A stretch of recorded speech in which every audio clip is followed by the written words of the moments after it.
de repente, ela aprende o artesanato e aquilo dá dá um novo significado de vida para ela.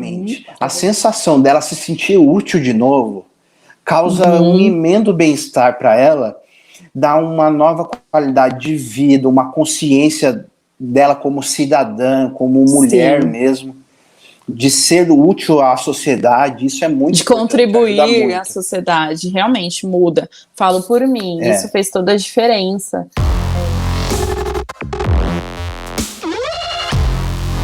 Oi, pessoal, tudo bem? Mais um dia de live. A gente hoje vai ter a apresentação de uma pessoa muito especial. É um assunto muito importante para conscientização e até para a gente tirar nossas dúvidas, que muitas vezes a gente acaba nem sabendo que tem. Então, quem participa hoje dessa live é o Dr. Pavel. Ele é o meu cunhado. Ele atua na área de psiquiatria e ele vai estar aqui com a gente tirando muitas dúvidas. Eu espero que vocês participem conosco, mande suas dúvidas, conforme a gente for conversando, envie, que ele está aqui para isso hoje. Vou chamar ele agora. Oi, tudo bem, Olá. Doutor? Tudo... E aí, preparado? Tudo bem, Sá? Tudo bem. Sim, preparada. Legal. Você já tá acostumado com live, né? Mais ou menos, mas tem sempre aquela emoção, né? Emoção, mas já tá. Toda semana eu vejo algo novo, você sempre falando sobre a psiquiatria, sobre saúde mental. É bem legal que esse papo tá em alta ultimamente, né? Sim, é muito bom, né? Durante muito tempo a psiquiatria foi tabu, o pessoal não falava sobre saúde mental, achava que era uma doença de loucos. Mas, graças a Deus, ultimamente tem se falado bastante. Isso é bom, né? É muito bom. Um dia desses eu vi que você estava até conversando com um dentista, cirurgião dentista, se eu não me engano. E isso é legal, né? Todas as áreas estão tentando entender melhor a saúde mental, porque, na verdade, o impacto tem sido muito grande, né? Sim. Foi uma live interessante, né? Na verdade, todas as áreas da nossa vida ela é afetada pela nossa saúde mental. Então, tudo que a gente fala sobre vida, sobre qualidade de vida, sobre doenças, sobre viver bem, viver com qualidade, vai passar por saúde mental, né? Por isso que é tão importante a gente falar nesse tema aí. Muito importante. E ainda mais desmistificar aquele estigma do médico psiquiatra, que eu acho que é muito forte ainda, o estigma de médico de louco, dentre outras coisas que a gente escuta. Os pacientes, eu acho que os médicos também, né? A psiquiatria é uma área à parte, né, da medicina, porque a gente não tem exame, a gente não tem exame de imagem, a gente não tem ressonância, a gente não tem tomografia, não tem exames de sangue para fazer diagnóstico. Então, até dentro da medicina mesmo, a psiquiatria é uma área que sofre preconceito também. O preconceito da psiquiatria não é só com as pessoas que não conhecem. Os próprios médicos meio que renegam um pouco a psiquiatria aí. Sim, eu vivi isso na pele. Porque eu acho que quem viu a primeira live vai entender um pouquinho. Eu fui diagnosticada em 2015 com depressão, mas eu estava há 2 anos sofrendo muito já, porque não era só o sintoma emocional, era físico, me afetava fisicamente. Então eu cheguei aí em diversas especialidades e nunca falaram para mim, Sabrina, procura um psiquiatra, que pode ser uma coisa relacionada à sua saúde mental. Então, foi um choque que eu levei também, né? Realmente, eu vi que os médicos não estavam preparados para me orientar corretamente.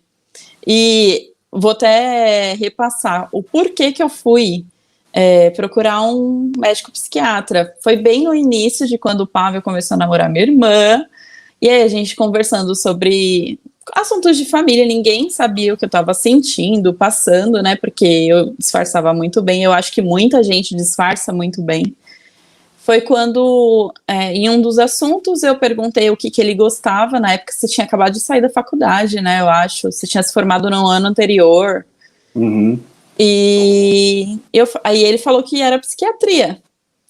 E aí você falou um pouco sobre saúde mental. E naquele momento eu tive um estalo, né, sobre saúde mental. Eu falei, eu preciso de um psiquiatra. Eu acho que não deu nenhuma semana, eu fui atrás de um médico psiquiatra.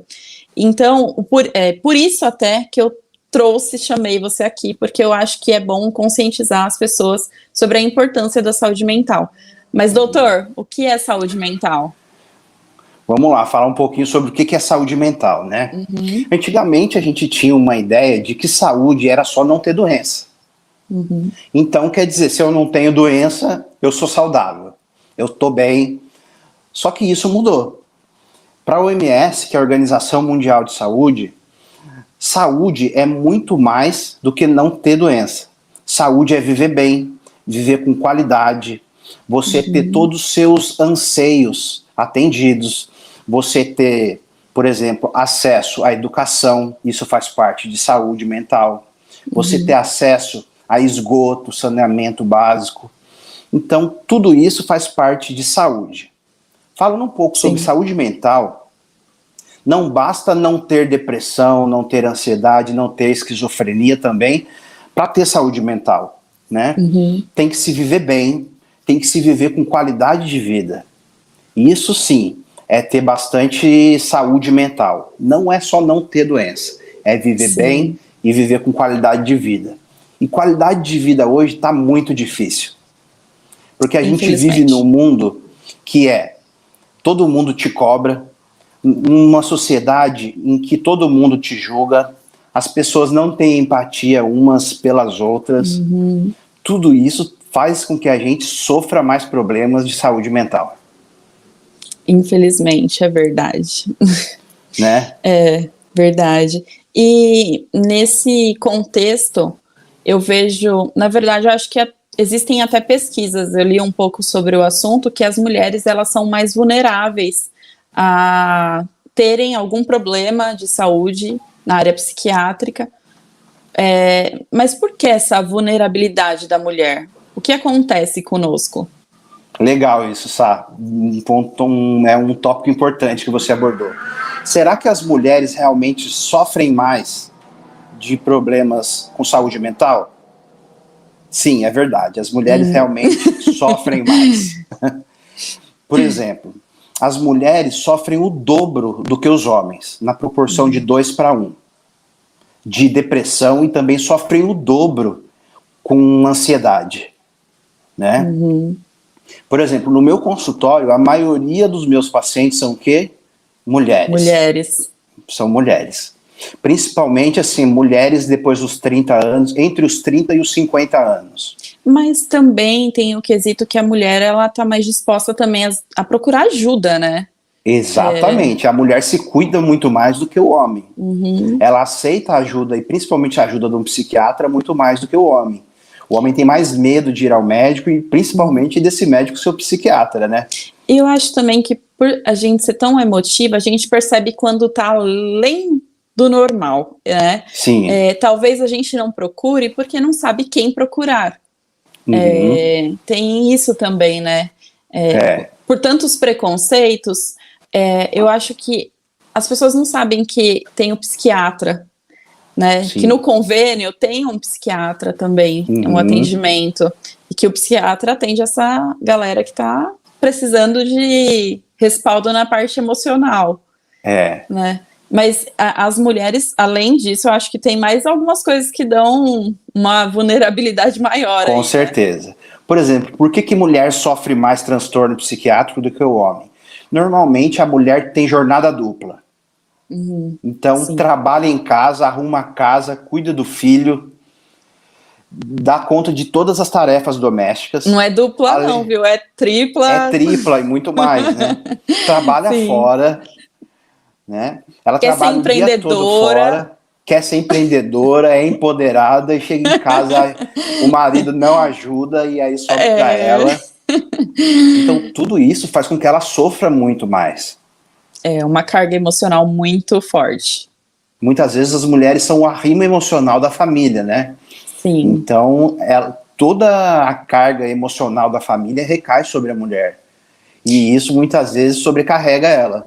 Sim, e eu acho que a mulher também acaba se colocando muito nessa posição de eu sou a mãe, eu tenho que educar o meu filho, eu tenho que ser o pilar da minha família. Lógico, eu entendo essas preocupações, é muito natural, mas é bom dividir o fardo também, né?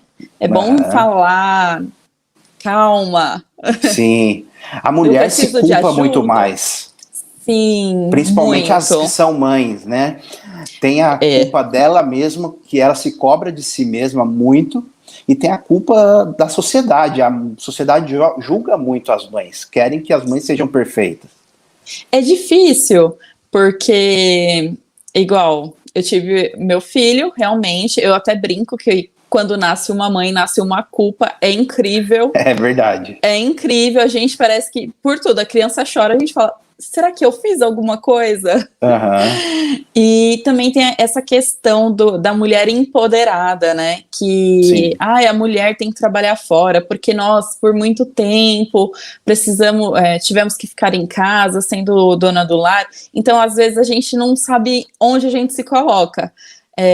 No feminismo me força a trabalhar e ser competente em tudo, mas tem a parte que eu quero também ficar com meu filho, mas eu sinto falta de uma renda, então realmente a gente se coloca numa situação que eu acho que os hormônios ficam, ainda mais no nosso período, o negócio fica intenso. Soma isso a tensão pré-menstrual, né? De todo Meu mês ali. Deus! A oscilação hormonal também. Vocês são muito É cobradas, as mulheres intenso, sofrem muito intenso. bastante. E tem a parte biológica também, eu acredito, da mulher. Eu não sei isso. A gente tem as questões hormonais também que mexem muito, certo? Sim, com certeza. Por exemplo, o homem só tem um hormônio, que é a testosterona. E esse hormônio é responsável pelas mudanças na vida do homem, pela construção de massa muscular, pelas características masculinas da voz grossa, dos pelos, pelo desenvolvimento do corpo. A mulher oscila os hormônios o mês inteiro.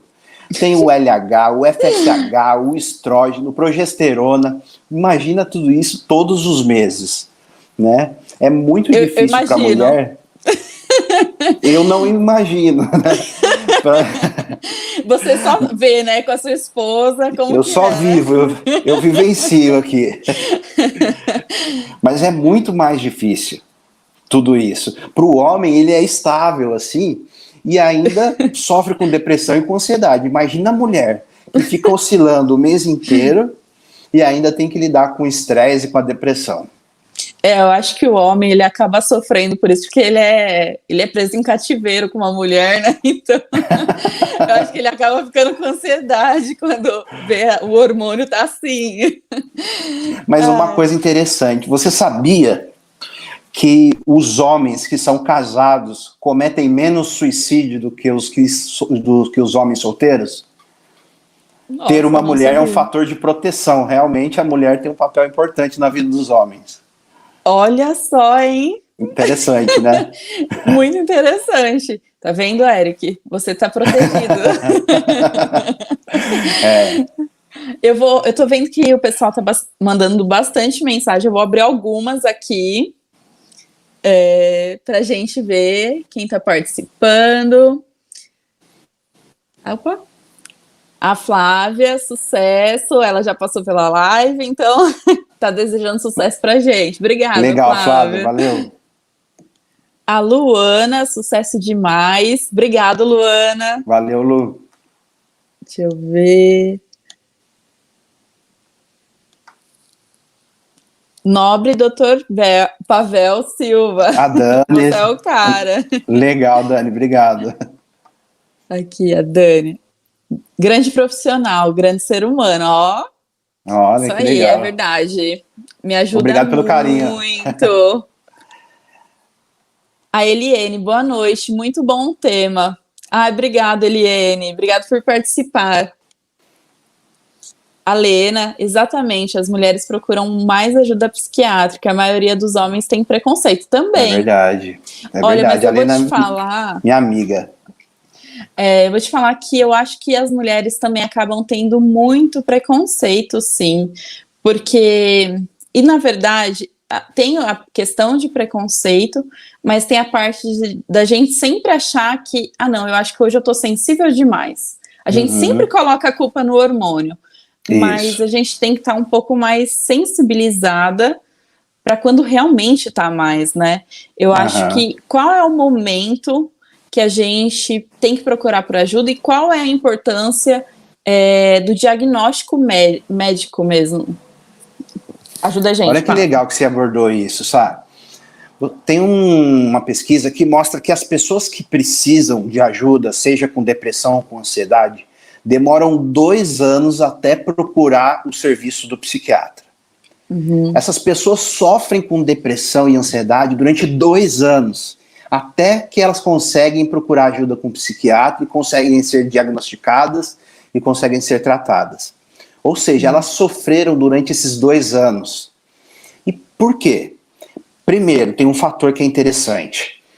São doenças que têm o começo muito lento. Igual você falou, hoje é só um dia ruim, ou eu só tô cansado, eu só tô Uhum. estressado hoje, eu preciso de férias, mas vai passar. Eu consigo lidar com isso sozinho. E vai começando Uhum. uma bola de neve bem pequenininha, e quando chega de um tamanho muito grande, a pessoa não percebe que ela tá daquele tamanho. Quando vê, já tá com bastante limitação. Isso é Sim. um dos fatores que atrapalha, né? Segundo, as pessoas acham que é algo psicológico só, que elas não precisam de tratamento médico. Eu consigo com Uhum. pensamento positivo, ou eu consigo sozinho. Pensamento positivo e achar que vai ser conseguir sozinho é só uma parte do tratamento. Sim, Precisa do diagnóstico correto, né?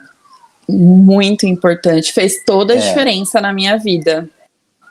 exatamente. Porque o médico que vai Outra, identificar se realmente, né, é uma doença é, ou se não, é um caso só aham, de terapia, com psicólogo e tal. legal. E uma curiosidade, só médico pode fazer diagnóstico, né? Então, se você Uhum, tem dúvida, procure um médico, ele que vai saber a sua necessidade.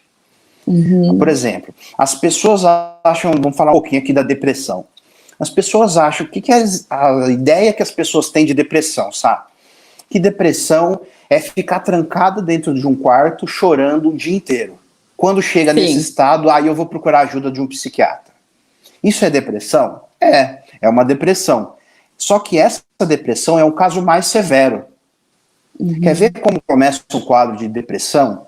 Uma tristeza leve, assim, mais de 2 semanas, aparente choro sem motivo, fica mais emotiva, chora mais uhum, no filme, na novela, perde um pouco a energia, acha que está cansada, só está um pouco sobrecarregada, está um pouco irritada, passa a dormir mal. Tudo isso não faz ela procurar o médico, ela acha que é normal, mas é um quadro de depressão. Uma depressão leve, uma depressão moderada, já atrapalha muito a vida da pessoa. Mas tem aquela muito. ideia de que depressão é ficar trancado dentro de um quarto chorando. Não espera a depressão chegar nesse caso aí para procurar ajuda, Não, é muito perigoso. né? Eu lembro uma das frases que eu escutei de uma médica psiquiatra. Ela falou assim: olha, sua doença é muito grave, mas ela é muito fácil de tratar. Mas você Exatamente. precisava ter vindo mesmo, né? Então, não Uhum. negligencie esse sentimento. Se você acha que tá, tá pesando para você, procure um médico psiquiatra. Veja se realmente é anormal ou se não é. É melhor do que ficar Isso, carregando aquilo e sofrendo, porque olha, gente, quando você deixa passar do tempo, é um sofrimento muito ruim, é. né? Se você Eu tô tem vendo dúvida, começa a procurar um médico. Tira da dúvida, não conviva com essa muito dúvida, melhor, com né? certeza. Eu vou pôr aqui mais algumas coisinhas. A Van Oliver. eu na vida quero trabalhar e estou trabalhando, mas quero cuidar do neném, de casa e de mim. Te entendo.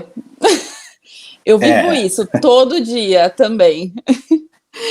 Tá vendo? É a mulher se cobra Sim, em todas as áreas, né? Tipo, não é mais só a casa e o aham, trabalho. Tem a parte de se cuidar. A gente se cobra exatamente. muito a autoestima da mulher, né? A gente se É, cobra muito. tem que ir na academia, tem que estar sempre bonito, o cabelo tem que estar arrumado, né? É a É. questão da vaidade. Não, e eu acho que até é legal isso. Uma das coisas que quando a depressão ela vai, eu acho que pegando um nível mais intenso, né? A mulher acaba deixando isso. Ela fala, ai, cansei, não aguento mais esse prato, eu vou deixar cair. Eu acho que até Isso, é um sinal. Se você sempre foi muito vaidosa, você começou a falar, não aguento mais. Aí tá uma bandeira de alerta, né? Um sinal de isso, alerta. exatamente. O prejuízo da autoestima, por exemplo, a mulher tinha uma autoestima e começa se achar inferior, começa a se achar feia, é um sinal de atenção para depressão. Se arrumava, não se arruma mais, deixou de pintar o cabelo, era um fato que ela gostava, a unha já não pinta mais. O prejuízo no autocuidado. E às vezes nem isso, Uhum. até banho. Alguns pacientes dizem que eles têm dificuldade para tomar banho, porque não sentem ânimo para tomar banho. E aí o autocuidado vai sendo prejudicado. É uma doença Né? traiçoeira, eu diria, viu? Ela é silenciosa, ela começa devagar, mas realmente Uhum. ela traz muito dano para o paciente que sofre com ela. É igual eu falei, um dos meus problemas que, além da parte emocional, me afetava fisicamente também. Uhum. Eu tive muito problema gastrointestinal. E tá Isso. ligado, né? Também a Sim, essa questão pela terminação nervosa. Estava lendo sobre isso, sim, que muito ligada. O que é legal, né? Por exemplo, o estômago, que é um órgão do gastrointestinal, é um órgão das emoções. Quando a gente está uhum, angustiado, a primeira coisa que a gente sente é um frio no estômago, não é? ou eu, ai meu Deus, eu acho O que eu vou no americano, banheiro. ou acho que eu vou no banheiro, diarreia. O americano chama esse friozinho no estômago de ter borboletas no estômago, né? Isso mesmo. É uma angústia assim. E aí, por exemplo, a produção de ácido no estômago é aumentado pela ansiedade. A pessoa pode ter úlceras por causa da ansiedade. É o que antigamente o pessoal falava, eu tenho úlcera nervosa, né? Gastrite nervosa, Usei devido à muito esse ansiedade. termo. Usei muito esse termo. Agora tá bem. Graças a Deus, nossa. Legal, Mas muito tá bom. vendo? Eu fui diagnosticada, mas é até interessante tocar nesse assunto. Eu fui diagnosticada em 2015. No Uhum. meu caso, eu precisei de medicações, né? Mas todo o processo tem que ser acompanhado por um médico, porque existe a parte de se você se adapta ou não a isso, se está te afetando Isso. no dia a dia. Então, Uhum. é um tratamento que você tem que ter o acompanhamento mesmo, né, Sim, Pavel? exatamente. Normalmente o tratamento é longo, às vezes não acerta na primeira medicação. Os Uhum. remédios hoje são muito bons, têm poucos efeitos colaterais, Uhum. né? Às vezes o pessoal acha, será que eu vou ficar sedado se eu tomar a medicação? Eu vou ficar grogue, eu vou ficar sonolento? A maioria das medicações hoje não causam sedação, não causam problemas de deixar você com sono durante o dia, pelo contrário. O objetivo da medicação é deixar o paciente bem, deixar o Uhum. paciente com boa qualidade de vida, né, para ele ficar disposto durante o dia e ter um sono bom à noite. Se isso não está Sim. acontecendo, tem alguma coisa errada aí, Com certeza. Por isso tem que ir todo né? mês, né? Até a medicação, o médico sempre passa para um mês. Aí você tem que retornar. Isso. O que eu gosto de fazer? No começo do tratamento, eu gosto de acompanhar mensalmente, né? Uhum, Depois que o paciente está estável, está melhor, passo para consulta de 2 em 2 meses. Porque eu uhum. gosto de sempre estar de olho no meu paciente. Pode acontecer oscilação, qualquer coisa na vida da pessoa Pode mudar. Fui mandado embora do serviço. Pode ter recaída. Terminei meu relacionamento. Pode ter recaída. Mudei de casa. Pode ter recaída, né? Sim. Alterou algum outro remédio. Pode ter recaída. Então eu gosto de acompanhar de perto. O remédio, ele é para a parte biológica, né? Tem os gatilhos emocionais. Eu percebi isso, que mesmo com a medicação, tirava a minha ansiedade, mas dependendo do que eu passava, a situação, parecia que eu entrava numa baixa de novo. E se eu não conversasse com o doutor, eu não conseguia entender isso, né? Então é importante entender esse acompanhamento, a importância disso. E Pavel, fala pra gente quais são as doenças mais comuns em mulheres. É só a depressão? Ou não? Vamos lá então. O que é mais comum em mulher? Eu não tenho dúvida. Mais do que depressão, é a ansiedade. Tá? É verdade.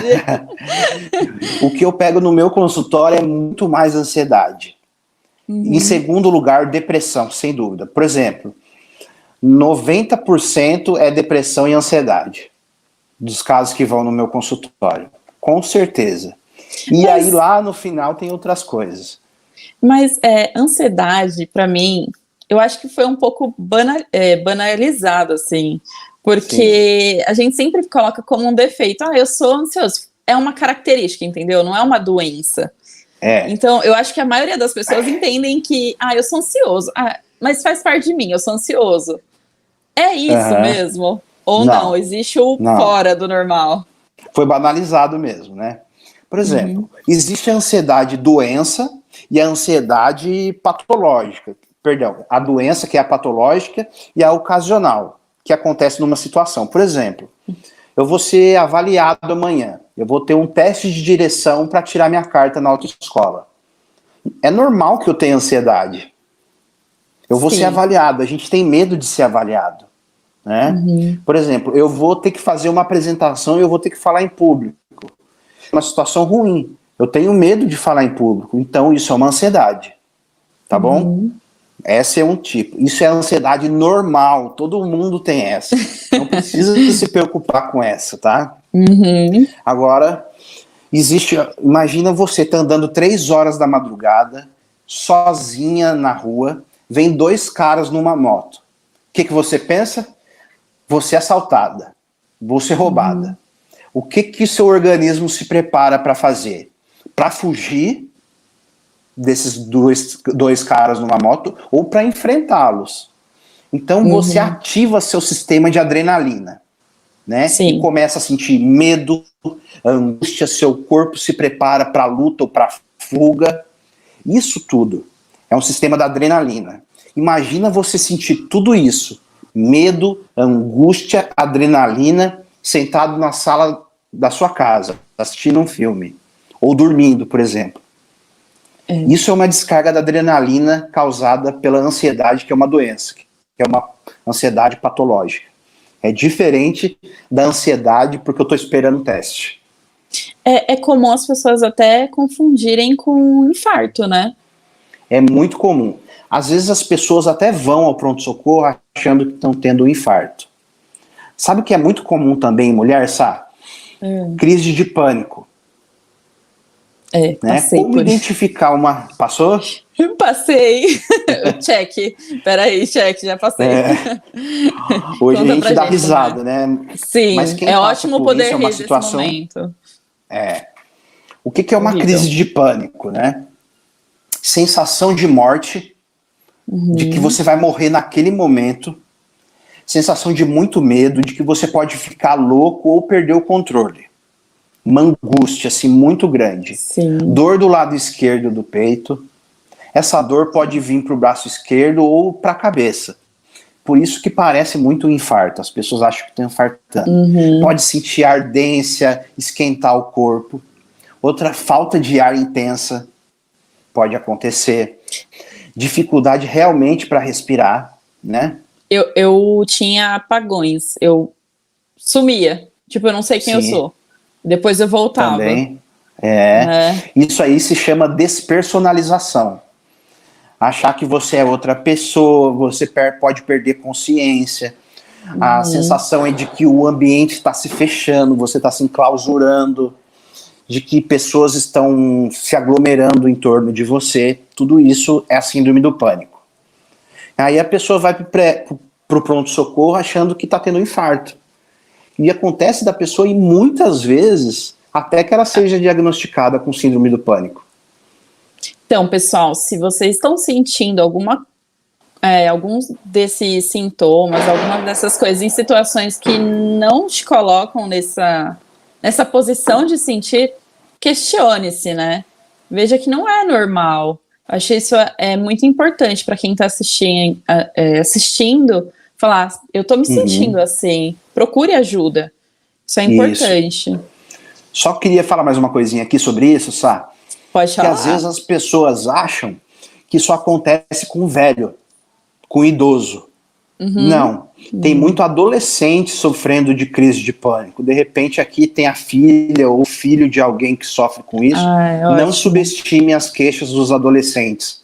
É muito verdade o que eles passam, eles sofrem muito de ansiedade e eles não são valorizados. Acham que é uma fase da juventude que vai passar por isso. Não, isso é uma doença e tem que ter tratamento.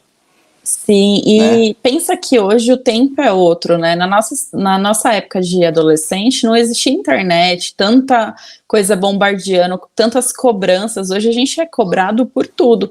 Se eu, hoje, com 30, já me sinto, meu Deus, eu sou muito cobrado. Imagina um adolescente que tem um vestibular, mas tem que ser uma pessoa sociável na escola. Então, realmente, eu acho muito importante ter esse olhar para o filho, falar, deixa eu te entender, vamos procurar ajuda, isso não é normal, porque é outro tempo, realmente. É verdade. Eu recebi uma pergunta de tarde que eu achei muito interessante. A pessoa mandou, a medicação me deixa lenta e sonolenta, isso me afeta e tenho medo de começar um negócio, começar algo. Certo. O que você pode orientar essa pessoa? Então vamos lá. A primeira coisa que eu já disse aqui, vou falar de novo para a gente retomar o assunto. As medicações hoje são modernas, não é para ficar com sono durante o dia, não é para ficar com grog, sedado durante o dia. Tá? Conversa com o seu médico e pede para trocar o remédio. Então, fale para ele, né? Tem que falar com o seu médico, fala tudo que você está sentindo. Olha, eu tô ficando com sono durante o dia, eu acordo e o sono não passa, eu tenho medo de começar um negócio e frustrar esse negócio. Por quê? Só você falando é que ele vai conseguir ajustar o remédio. Sim. Né? O objetivo é o quê? Te dar vida, te dar qualidade de vida e não tirar a sua vida. Então é bom sim conversar com o seu médico para ele te dar uma outra opção. Hoje em dia eu gosto de tratar os meus pacientes assim, ó. Tem essa opção, tem essa opção, tem essa opção. O que você me ajuda a escolher? Quem vai tomar o remédio é o paciente. Então ele tem que fazer parte do plano terapêutico, né, do que ele vai tomar. Até o comprometimento, né? Exatamente. Não adianta eu passar um remédio que ele não vai tomar. Não adianta eu passar um remédio para uma mulher que ela não quer engordar e o remédio vai engordar ela. Esse é um dos maiores medos das mulheres, de ganhar peso, né? De interferir na parte sexual ou de ficar com sono. São preocupações verdadeiras, algumas medicações interferem nessas partes, mas não todas. Não pense que todas interferem. É bom pesquisar uma medicação que você se dê bem, isso é fundamental. Pede para o médico trocar nesse caso aí. E sobre o medo de iniciar um negócio e se perder no caminho? O que você acha? Medo, né? Isso mesmo, medo. Então vamos lá. Medo todo mundo tem. A questão é se o medo vai te paralisar ou se o medo vai te promover a ir à frente, promover a perseguir, a persistir nos seus sonhos. Normalmente o nosso medo, ele cria em nós uma coisa que se chama crença limitante. E o que é isso? Eu acho que eu não vou conseguir. E o que é crença limitante? Eu passo a acreditar nisso de tal forma que esse pensamento me limita ao crescimento. Isso é uma crença limitante. Eu começo a pensar que eu não sou capaz de tocar o meu próprio negócio. Só que o nosso cérebro, ao contrário do que a gente pensa, o nosso cérebro não é inteligente. O nosso cérebro é burro. Por quê? Por que eu falo isso? O nosso cérebro tem uma coisa que se chama autossugestão mental. O nosso cérebro acredita em tudo que a gente fala para ele. Se você fica falando para o seu cérebro que você não é capaz, que você tem medo, que você se sente insegura, você vai alimentar ele de sentimentos negativos. Isso vai ser péssimo para você, você só vai aumentar a sua crença limitante. Sim. Mas o contrário também é verdadeiro. Se você passa a alimentar o seu cérebro de pensamentos positivos, por exemplo, eu sou capaz. É difícil? É difícil, mas eu consigo. Sim. Não, eu sei que eu vou conseguir, eu vou lutar e vou conquistar. A vitória está perto. O seu cérebro se sente estimulado a quê? A buscar a vitória, a buscar as melhores opções, a encontrar saída, a te dar mais disposição. Isso se chama autossugestão mental, né? É muito bom, então, abrir um negócio, porque você desafio é o que não falta. Então, você todo dia vai ter um desafio para falar, não, eu consigo vencer, eu preciso aprender Excel, então eu vou aprender. Eu preciso atender o cliente, falar sobre financeiro, vou... Então, a gente tem que fazer essa conversa com a gente, né? Com certeza. Quebrar essa crença limitante. Para você que é empreendedora, né, e para os outros empreendedores que estão aqui acompanhando a live, eu achei uma coisa muito interessante que a Flávia comentou. Vai ter que aprender a fazer planilha. Eu assisti a live, né? Tem gente que não sabe fazer planilha. Tá bom. Mas se você ficar falando, eu não sei, eu não consigo aprender, o seu cérebro vai acreditar nisso e vai ser mais difícil para você desenvolver essa aptidão, essa qualidade. Então, se você tiver que aprender planilha, vai ser mais fácil se você falar para o seu cérebro assim, não, eu gosto de planilha. Eu tenho facilidade para aprender planilha. O pessoal fala, mas é mentira. Eu vou contar uma mentira para o meu cérebro. É porque eu acho que as pessoas acham que tem que ser rápido as coisas, né? Eu acho que nesse mundo do fast, todo mundo pensa, eu tenho que... eu preciso aprender planilha. Gente, demora. Eu não aprendi em 1, 2 dias. É normal, você vai sentar no primeiro dia e vai se sentir horrível. Vai falar, meu Deus, por que tem tanto quadradinho aqui, tanto botão, né? Assiste um tutorial na internet, ajuda. Isso ajuda. Coloca, não, eu vou assistir, vou entender. Se você não entender o que a pessoa está te explicando, põe na outra. Uma hora você vai encontrar alguém que explique no jeito que você entenda. Mas não afasta isso, né? Isso não desiste. Persista. Essa é uma qualidade que todo empreendedor tem que ter, a insistência. E não é porque o negócio deu errado que fala, parei com isso. Gente, agora é uma parte minha mesmo. Empreendedor abre e fecha negócio até se encontrar e dar certo. Pega os empreendedores de sucesso. Eles falam, eu tentei um monte de coisa antes de dar certo. Né? Então, para de colocar. Se não deu certo, parte para outra e acabou. Apaga o passado, pega o que você aprendeu e vai para frente. Não fica colocando, eu já fracassei X vezes, igual o Dr. Pavel falou. Você tá falando pro seu cérebro que você é um derrotado, mas fala, na próxima eu acerto. Isso, exatamente. Né? Você tem que sugerir pro seu cérebro coisas boas. Então você fala pro seu cérebro, eu sou inteligente. Nunca fala, eu sou burro, essa coisa não entra na minha cabeça. Não, eu sou inteligente, eu sou capaz, eu sou dedicado, eu sou disciplinado. Aí as pessoas falam, eu tô mentindo pro meu cérebro. Não, você tá ensinando o seu cérebro a trabalhar direito. Essa é uma ferramenta que você tem ao seu favor e utilize mesmo. Você vai sentir muita diferença nisso. Então, já acorda amanhã falando, hoje vai ser um dia diferente, hoje vai ser melhor, hoje é um dia ótimo. Posso iniciar meu negócio agora, vou aprender a fazer flores, vou aprender. Isso, exatamente. A gente colocou o nome dessa live como artesanato como instrumento de melhoria na saúde mental. No artesanato, quando a gente fala sobre artesanato, é serviço feito à mão, né? É tudo manual. O que isso ajuda na nossa saúde mental? Por que instrumento? O que é um instrumento? Instrumento é uma ferramenta, é um meio, é uma forma de você fazer alguma coisa, né? Por que a gente usa o artesanato para melhorar a nossa qualidade de saúde mental, para ter mais qualidade de vida? Eu vou dar um exemplo aqui. Existe as nossas atividades, o nosso dia a dia hoje, principalmente as mulheres, elas têm um cérebro multitarefa. O que é multitarefa? A mulher fala no telefone aqui, vira a panela com a outra mão, cuida da criança aqui e assiste televisão, né? Faz um monte de coisa, um monte de atividade ao mesmo tempo. Ouviu? Voltou? Voltou. Repete pra gente que eu acho que deu uma... As mulheres hoje, principalmente as mulheres, elas têm o cérebro multitarefa. O que é isso?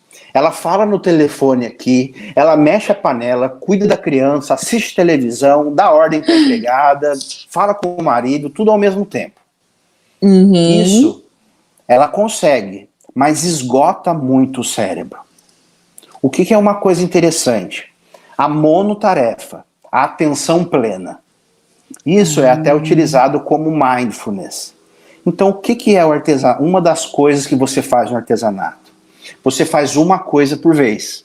Sim. Você concentra ali naquilo que você está fazendo. Por exemplo, o que você faz? Flores. Eu vou colar essa pétala aqui e você se dedica àquilo ali e eu vou colar da melhor maneira possível. Toda a sua concentração está focada em um único ponto. Isso se chama atenção plena. Isso é o mesmo princípio da meditação. Então o artesanato funciona como uma meditação. Você esquece de tudo que está ao seu redor e foca em um ponto só. Né? É um momento, o seu momento com a sua mente, né? É o foco. Você está eu sou míope, então eu tenho problema com foco sem óculos. Então seria o óculos, né? Você está focando o seu cérebro naquele ponto. E realmente é isso mesmo. Exige atenção, toda delicadeza. Eu acho que é por isso que é tão comum com as mães, igual a gente estava contando nas outras lives. A maioria de nós lembramos das nossas mães fazendo isso, né? Eu acho que também era até um escape para toda a tensão. É muito interessante, não sabia disso. Muito legal. Legal, né? Eu vou ler mais perguntinhas aqui. Vamos lá. O Eric mandou: empreender ajuda na terapia, tratamento? Empreender. Ajuda muito. Mesmo se colocando em uma situação de pressão? Porque por exemplo, empreender tem as duas coisas. Empreender te tira do seu lugar de conforto, isso é bom. Mas se você sair muito da sua zona de conforto, você acaba entrando numa zona de trauma. E isso pode ser ruim para a sua saúde mental. Né? Entendi. Então tem que saber calibrar o desafio com as novas oportunidades. Não pode ser tão traumático assim. Ótima dica. Ótima dica. É igual eu falei, você não precisa ser rápido, né? Você fala, vou abrir um negócio, não precisa vender 1000 coisas. Gente, começa aos poucos. Constrói, né? Deixa a casa firme. Não precisa sair e bugar o seu cérebro. Você já explode ele de pressão. Calma, quer dar um passo maior que a perna, né? Não, isso aí, vai devagar, sentindo o seu negócio, sentindo como o seu organismo reage às coisas. Vai estudando. Mas dependendo do jeito... Isso. Dependendo do jeito que você faz, pode ser terapia, sim. Sim, ótimo, hein? Então, cuidado também. A gente está incentivando, abre. Eu acho que é legal sair da inércia, mas toma cuidado para não bater o carro na parede, né? Da velocidade. Isso. Então, saia, vá se movimentando, busque referências, começa a aprender sobre o negócio, sobre várias partes, vende uma peça, 2 peças, conforme você vai sentindo que aquilo está avançando, aí você vai deixando, mas não Isso põe aí. essa pressão de eu tenho que conseguir ser bem sucedido e ganhar R$ 1 bilhão Isso. Não. em um ano. Muito Principalmente importante. isso, não cobre muito no primeiro momento o seu sucesso. Como você disse, os maiores empresários, né, os grandes cases de sucesso aí falharam muitas vezes. Muitas vezes. Então esteja também pronto para ter uma negativa, para ter uma resposta não positiva no começo. Isso também tem que se preparar a sua saúde mental para receber isso. Ótimo, vamos ver. Mais aqui. A Sinara. Sofri muito isso quando meus filhos eram bebês. Sentimento de culpa por deixá-los quando eu ia trabalhar. Isso é um sentimento muito comum para as mamães. Eu acho que até começar um negócio é um escape. Quando a gente trabalha em empresas privadas, a gente, quando tem um bebê, começa a pensar como eu consigo ficar em casa, eu posso vender alguma coisa, acaba sendo um escape também, o empreender, né? Que a mulher se cobra muito a questão de educar os filhos, de, eu não posso perder a infância, é a questão da cobrança da mulher. Vamos ver. E nesse ponto aí que você falou, o artesanato realmente ajuda, né? Você passa mais tempo com pessoas que você gosta, você consegue dedicar um pouco mais de tempo. Nesse ponto, o artesanato também leva muita qualidade de vida para as mulheres. Não precisa ser um negócio, né? Pode ser um hobby, o seu escape. Aprenda algo para você ter esse momento de concentração ali. Não pense só em empreender. É legal, a gente incentiva, sim, mas primeiro passa pelo hobby, pega a segurança, aprenda a gostar, descobre o que você gosta para depois, para evitar também os traumas, igual o doutor falou. Sá, tem outra coisa também que o artesanato ajuda bastante, que eu esqueci de falar. Sim. Por exemplo, a mulher tem a baixa autoestima. Às vezes ela acaba se sentindo inútil. Eu não sirvo para nada, eu sou inútil. E aí, de repente, ela aprende o artesanato e aquilo dá um novo significado de vida para ela. É verdade. Sensação. Exatamente. A sensação dela se sentir útil de novo causa um imenso bem-estar para ela, dá uma nova qualidade de vida, uma consciência dela como cidadã, como mulher mesmo, de ser útil à sociedade. Isso é muito de contribuir à sociedade, realmente muda. Falo por mim, isso fez toda a diferença. Quando eu vi que por mais, igual eu falei na primeira live, o Eric é a parte financeira da casa, mas eu queria trazer, se fosse R$50, eu participei com 50. Eu acho que tem isso, a gente se cobra muito, a gente está ajudando, fazendo um monte de coisa em casa, mas a gente fala, mas eu não sou útil para a sociedade, né? Então, realmente, o artesanato, ele dá a sensação, mesmo se for para fazer alguma coisa em casa, aquele negócio, eu fiz, eu não precisei comprar, então eu estou contribuindo, né? Isso é muito importante. É muito legal. Vou pôr mais coisas aqui. Beleza. A ansiedade normal pode se tornar uma ansiedade patológica? Boa pergunta. Se eu não tratar a minha ansiedade normal. Pode. Principalmente quando a pessoa sofre muita ansiedade seguida. Aí acaba virando vários pequenos traumas, e esses pequenos traumas podem virar a ansiedade patológica, a ansiedade da doença. Pode. Tem outra pergunta aqui, da Lena.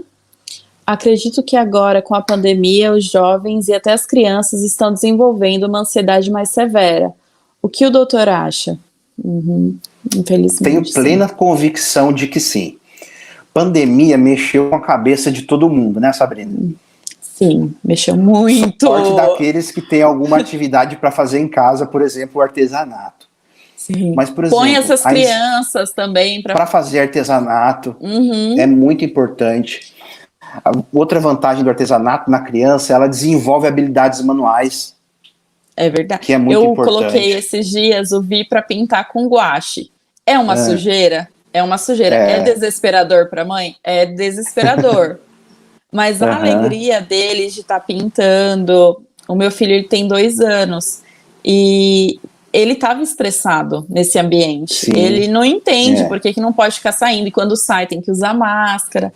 E aí eu comprei canetinha para ele. É uma forma dele extravasar também. Então, realmente, eu vejo o artesanal, né? É o feito à mão para as crianças. É importante trazer isso de novo para essa geração, porque a gente acabou perdendo.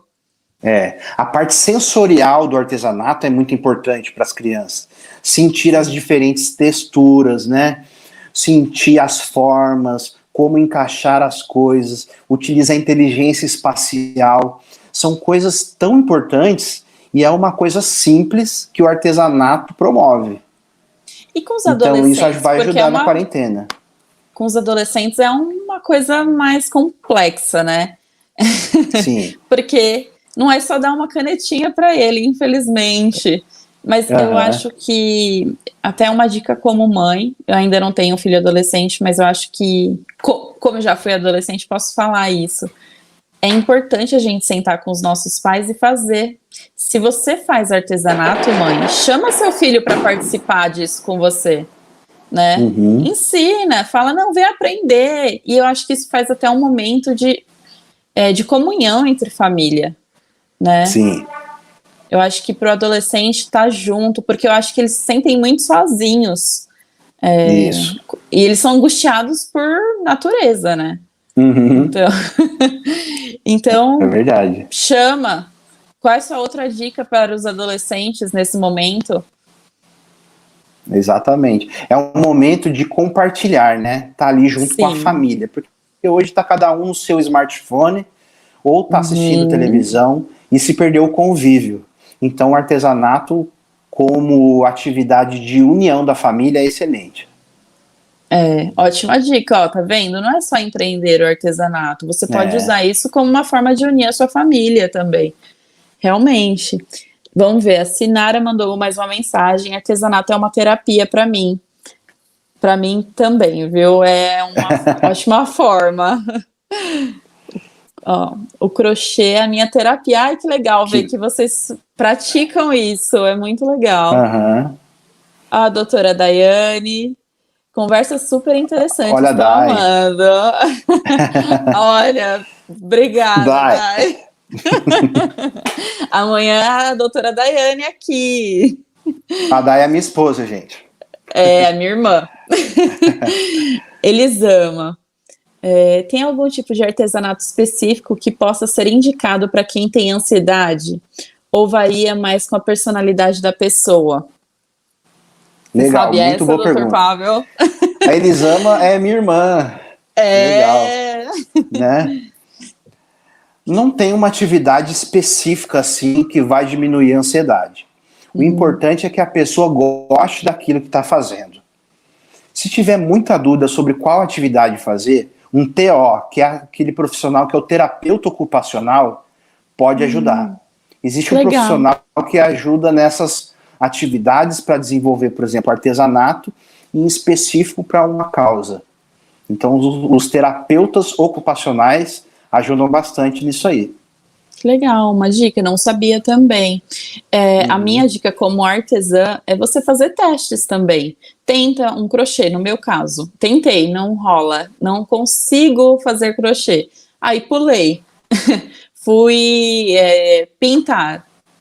Também não rolou. Então fui fazendo testes, até que eu encontrei algo que eu gostava e que eu desenvolvia bem. Então vai fazendo pequenos testes, né? Não acha que no primeiro eu tenho que acertar. Às vezes aquilo vai te trazer uma raiva. Você vai querer jogar longe aquela agulha, aquele novelo de lã, falar, eu não dou conta de nó. Então faça testes. Vamos ver as próximas aqui.